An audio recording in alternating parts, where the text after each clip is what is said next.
नमस्कार दोस्तों, इस वीडियो में हम बात कर रहे हैं भाई दुनिया के सबसे अमीर व्यक्ति की जिसका नाम है एलन मस्क और उसके कारनामों की। भाई साहब वो कैसा व्यक्ति है इसके बारे में बात नहीं करेंगे, लेकिन क्या काम करता है उसके बारे में बात करेंगे और हमें क्या खतरा है उसके बारे में भी बात करेंगे भाइयों।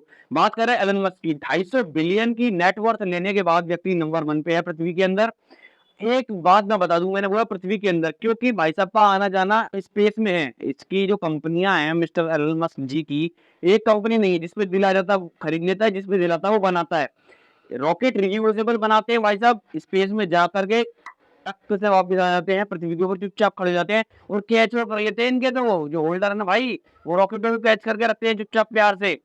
साथ ही साथ में टेस्ला इनकी एक और कंपनी है जो ऑटोमेटिक गाड़ियां बनाती है। बंदे सो रहे हैं अंदर गाड़ी के अंदर और गाड़ियां अपने आप चल रही हैं। तो इतना खतरनाक जो टेक्नोलॉजी का इन्होंने यूज किया है भाई साहब, क्या बताएं। तो ये है एलन मस्क जिनके बारे में हम बात करेंगे इस वीडियो में। लेकिन हम इस वीडियो के अंदर बहुत संगीन मुद्दे पे बात करने वाले हैं। ये क्या एलन मस्क से हमें खतरा है? जी हाँ, क्या खतरा है उसके बारे में आपको जरा इस वीडियो के अंदर डिटेल से बताने वाला हूँ। जैसे कि ये कोई हेटर्स वीडियो नहीं है, ना कोई ये कोई प्यार करने वाली वीडियो है। ये नॉर्मल फैक्ट रख रहे हैं सामने सामने। अच्छी बात है टेक्नोलॉजी में एडवांस होना, लेकिन इतना एडवांस ना हो कि भैया हमें प्रॉब्लम आ सके। जैसे कि इस वीडियो के अंदर हम सिर्फ 2 कंपनी के बारे में बात करेंगे। एक करेंगे स्पेसएक्स और एक करेंगे आपका टेस्ला की, जो एलन मस्क की कंपनी है। क्योंकि ये ओनर दोनों कंपनियों के हैं, इनके विजन के आधार पर दोनों कंपनियां काम करती है।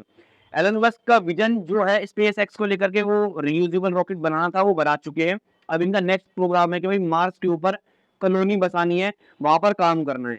मार्स की प्रॉपर्टी आपको पता होनी चाहिए क्या है। मैं छोटे से मैं मार्स की प्रॉपर्टी बता दूं। मार्स एक ऐसा ग्रह है जो पृथ्वी से काफी बड़ा है, काफी दूर है, लेकिन साथ ही साथ में बहुत हद तक कह सकते हैं कि वो पृथ्वी के जैसा है, पर रहने लायक कंडीशन अभी नहीं है वहां पर इंसानों की। काफी ज्यादा घर बना करके, केस बना करके या सूट वगैरह पहन करके आप रह सकते हो वहां पे। बट सबसे ज्यादा मात्रा वहाँ क्या है? वहां पर आयरन ऑक्साइड की मात्रा सबसे ज्यादा पाई जाती है दोस्तों। मैं एक पर्ची है उसमें लिख के पढ़ लेता हूँ क्योंकि याद नहीं रहता सारी चीजें। आयरन उसमें सबसे ज्यादा है, सिलिकॉन बहुत ज्यादा है, मैग्नीशियम है, एल्यूमिनियम है, कैल्शियम है और पोटेशियम है। ये सारे जो एलिमेंट्स है ये बहुत ज्यादा मात्रा में मार्स के ऊपर पाए जाते हैं। लेकिन ऑक्सीजन भी है क्योंकि आयरन ऑक्साइड के फॉर्म में है, क्योंकि मार्स रेड कलर का है। रेड कलर का मतलब है कि वहाँ आयरन बहुत ज्यादा है, वो भी ऑक्सीजन के साथ रिएक्ट करके वो लाल हो गया है। जंग लग जाती है जैसे, वो जंग लगी हुई मिट्टी से ढका हुआ है मार्स, इसलिए वो रेड कलर का है क्योंकि वहां पे आयरन ऑक्साइड की मात्रा है। आयरन ऑक्साइड क्या होती है? जब लोहे के ऊपर जंग लग जाती है, जो रेड कलर का हिस्सा होता है वो आयरन ऑक्साइड होता है। चाहो तो आप एक्सपेरिमेंट कर लेना, कोई लोहे की पत्ती लेकर के पानी डाल देना, वो जंग लग जाएगी, वो लाल रंग हो जाएगा। तो इसीलिए मार्स भी लाल है। ये हो गया, ये ज्ञान को जरा साइड में करो। अब बात करते हैं एलन मस्क भाई साहब की कंपनी स्पेस एक्स का। वो मार्स पे जाना चाहती है, ठीक है। लेकिन अब पृथ्वी पे आते हैं, दूसरी कंपनी टेस्ला के बारे में बात करते हैं। टेस्ला एक ऑटोमोबाइल कंपनी है, कार बनाती है, ऑटोमेटिक कार बनाती है, सेल्फ ड्राइविंग कार बनाती है, बैटरी वाली कार बनाती है और महंगी कारें भी बनाती है। इनका सिस्टम है ठीक है, पर इंडिया में चलने लायक नहीं है क्योंकि यहाँ सब लोग फ्रीडम का मजा लेते हैं और आबादी बहुत ज्यादा है और गाड़ी चलने से पहले ही ब्रेक लग जाती है लोगों की। तो इस वजह से इंडिया में सक्सेसफुल होगा भी नहीं इस लेवल का जो उसके अंदर ऑटोमेशन है। बस बात करें टेक्नोलॉजी की, तो जैसे भी है एलन मस्क भाई साहब की टेक्नोलॉजी का जो लेवल है वो अतरंगी सा है कुछ। वो स्पेस में रियूजेबल रॉकेट बनाते हैं। बात कर रहे हैं 2 कंपनी की, टेस्ला की। अब टेस्ला ने लॉन्च किया एक बुलेट प्रूफ मॉडल जिसको वो साइबर ट्रक बोल रहा है। साइबर ट्रक की फीचर्स काफी ज्यादा एडवांस है, फ्यूचरिस्टिक है, लेकिन वो लगती नहीं कि सड़क पे चलने लायक गाड़ी है क्योंकि वो बहुत लंबी और बड़ी है। फंक्शन भी ज्यादा है, टेक्नोलॉजी भी ज्यादा है, पेट्रोल वाली नहीं है, बैटरी ऑपरेटेड है। सबसे ध्यान देने वाली बात चीज क्या है? वो चीज ये है दोस्तों कि ये बना है स्टेनलेस स्टील की बॉडी से। स्टेनलेस स्टील की बॉडी का मतलब पेंट वेंट कुछ नहीं हो रखा है, इसमें सीधा स्टेनलेस स्टील लगाया गया है, जिसकी वजह से इसके अंदर मजबूती बहुत ज्यादा आ गई है और ये बुलेट प्रूफ है। और अब इन्होंने काफी ज्यादा बुलेट प्रूफ के चक्कर में एक बार इनका पोपट हो गया था, स्टेज के ऊपर बॉल मारा था, टूट गया था शीशा। लेकिन अब जाकर के उन्होंने बना दिया है perfect bullet proof cyber truck जो बना दिया है। लेकिन मेरी टेंशन ये नहीं है, सोच के देखिए स्टेनलेस स्टील का क्यों बनाया गया बॉडी। साइबर ट्रक का जो डिजाइन है वो नॉर्मल मेटल से भी बन जाता। पॉइंट ये है दोस्तों कि ये भी फर्स्ट जनरेशन साइबर ट्रक या सेकंड जनरेशन है, लेकिन जब तक एलन मस्क का स्पेसएक्स प्रोग्राम जब मार्स पे जाएगा, वहां कॉलोनियां बसाने के लिए, वहां जब हब बनेंगे, तो एक सेंटर से दूसरे सेंटर जाने के लिए उन्हें कार्स की जरूरत तो पड़ेगी, व्हीकल्स की जरूरत तो पड़ेगी ना। और ये गाड़ियां ही वहां काम आने वाली हैं। जो ये साइबर ट्रक है वही काम आएंगी, नॉर्मल कार नहीं चल सकती दोस्तों। मार्स के एटमॉस्फेयर में जब वहां के लोहे पर ही इतनी ऑक्साइड पड़ी हुई है, आयरन ऑक्साइड, तो ये सोचिए नॉर्मल कार का वहां तो मतलब बुरा हाल हो जाएगा। वो पेंट भी नहीं बचा सकता, कुछ नहीं बचा सकता उन गाड़ियों को। लेकिन वहां पे स्टेनलेस स्टील भी सर्वाइव कर सकती है। अब ये तो वहीं जाकर पता लगेगा कि स्टेनलेस स्टील वहां सर्वाइव करेगी नहीं करेगी, बट इतना जान लो कि पृथ्वी के हिसाब से स्टेनलेस स्टील पे जंग नहीं लगती और यही वहां मार्स पर जाकर के काम करेगी। तो इनका जो प्लान इतना खतरनाक है कि इंडिया में साइबर अटैक चले ना चले क्या फर्क पड़ता है, इंडिया में हमें कोई मतलब नहीं ना। लेकिन भैया दुनिया में चले ना चले उन्हें उससे भी मतलब नहीं है, वो तो साइबर ट्रक बना ही रहे हैं भैया दूसरी दुनिया के लिए। और इतना मजबूत इसलिए बना रहे हैं उस ट्रक को क्योंकि इंडिया में तो भाई देखो गाड़ियों पे, हर गाड़ी पे गोलियां कोई नहीं चलाता फिर रहा, समझ रहे हो, हर किसी गाड़ी पे गोली नहीं चलती है। लेकिन भैया बना रहे हैं मजबूत, उनका विजन ये है जहां तक हमें सोच के लग रहा है। बाकी आप लोग कमेंट्स में बताते रहिए कि भैया आपको क्या लग रहा है, कड़ी से कड़ी मिलाओ दोस्तों, कड़ी से कड़ी मिलाओ। बात करते हैं कि हमें क्या प्रॉब्लम है फिर इससे, भाई क्या प्रॉब्लम हो सकती है हमें अगर वो साइबर ट्रक बना करके मार्स में भेज भी रहे हैं। तो दोस्तों इस चीज को मैं आपको एक्सप्लेन करता हूँ थोड़े आराम आराम से। जैसे मान लीजिए पृथ्वी एक संतुलित ग्रह है, एक पृथ्वी संतुलित ग्रह है, या सब कुछ बैलेंस में है, तभी हम जिंदा हैं, तभी इंसानियत है, तभी जीवन है, क्योंकि यहाँ सिस्टम बना हुआ है, सब कुछ एक कड़ी से कड़ी सेटिंग में सेट कर रखा है, तभी है।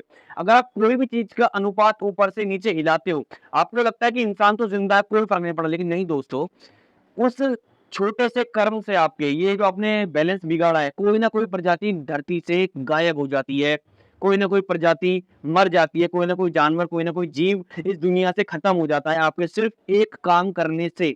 अगर आप किसी पहाड़ की खुदाई भी कर रहे हो ना, तो हो सकता है उसके प्रभाव से कोई और प्रजाति खत्म हो सकती है। जैसे कि फॉर एग्जाम्पल अगर जो सब दुनिया का थोड़ा डेजर्ट है उसको अगर आप ईवी पैनल से ढक दोगे, तो अमेज़न जंगल बर्बाद हो सकता है। कितना दूर है दोनों? दोनों मतलब समुद्र के आर-पार हैं, इस पार ये, इस पार वो।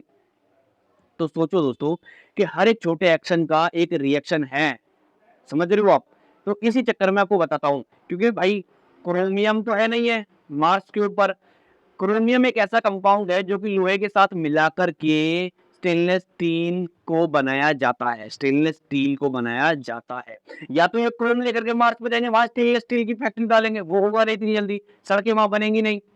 तो ऑफ रोडिंग वगैरह के लिए साइबर ट्रक में काम आएगा, स्टेनलेस स्टील है, काम आएगा वहां पे। ये बेचेंगे अपने ही, अपने स्पेस एक्स में अपने ही साइबर ट्रक को भर करके वहां बेचेंगे, ले जाएंगे, जो भी करेंगे चलो।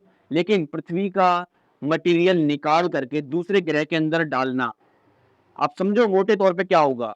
पैसे को छोड़ दो, कंपनियों को छोड़ दो, आदमियों को छोड़ दो, आप किसी एक ग्रह का मटेरियल निकाल करके दूसरे ग्रह पर भेज रहे हो, तो यहाँ का बैलेंस बिगड़ेगा, और जहाँ का बैलेंस जैसे जैसे बिगड़ते जाएगा, यहाँ जीवन मरते जाएगा। वहां पता नहीं जीवन पैदा होगा या नहीं होगा, इसकी कोई गारंटी नहीं है। कितने अरब साल लगेंगे, एलन मस्क तो 100 से ज्यादा नहीं जी सकते जहां तक इंसानों की बात है। अब भाई कोई ऐसी टेक्नोलॉजी बिल्ड कर दे आदमी, तो कह नहीं सकता मैं। लेकिन टेंशन की बात सिर्फ इतनी ही है दोस्तों कि साइबर ट्रक के अंदर सिर्फ एक इकलौती स्टेनलेस स्टील नहीं है, और भी तरह के एलिमेंट हैं। उसके जो फुल कंप्यूटराइज सिस्टम है, उसका जो भी सिस्टम है, उसके अंदर जो और अलग कंपोनेंट लगे हुए हैं, वो अलग अलग मेटल से मिलके बने हैं। तो धीरे धीरे एक दो साइबर ट्रक से कुछ नहीं बिगड़ेगा, 1000 2000 से भी कुछ नहीं बिगड़ेगा। लेकिन ये आपको लगता है, ये हमें लगता है, समझ रहे हो, हम अगर एक बांध भी बनाते हैं ना दोस्तों, किसी पानी को, करोड़ों टन पानी को हम जब रोकते हैं बांध बना करके, तो पृथ्वी की स्पीड स्लो हो जाती है 0.0000001 सेकंड से ही सही, लेकिन हो जाती है। उससे होता ये है दोस्तों कि स्पीड पृथ्वी की स्लो हुई, लेकिन बाकी ग्रहों की स्पीड सेम रहती है, तो रिलेटिव स्पीड पृथ्वी की बहुत ज्यादा कम हो जाती है। तो ये एक टेंशन वाली बात थी। इसको आप कितना टेंशन में लेते हो, या कितने आपके दिमाग में आई है, या मेरी मेहनत पे क्या रंग लाना चाहते हो, आप कमेंट बॉक्स में सारा अपना जो है गुस्सा है, प्यार है, मोहब्बत है, सब कमेंट बॉक्स में दिखाओ हमें। बाकी वीडियो कैसी लगी है ये तो कमेंट बॉक्स में बताना है आपको। और दूसरी बात, हम कोशिश करते हैं देखो ए टू जेड नॉलेज प्रोवाइड करने की, मतलब तिल से लेकर तार तक और राय से लेकर पार तक ए टू जेड नॉलेज हम प्रोवाइड कराने की कोशिश करते हैं अपने तरीके से। दोस्तों कैसा लगा हमारा प्रयास, कमेंट बॉक्स में बताइए। फिर मिलेंगे अगली वीडियो में। जय हिंद।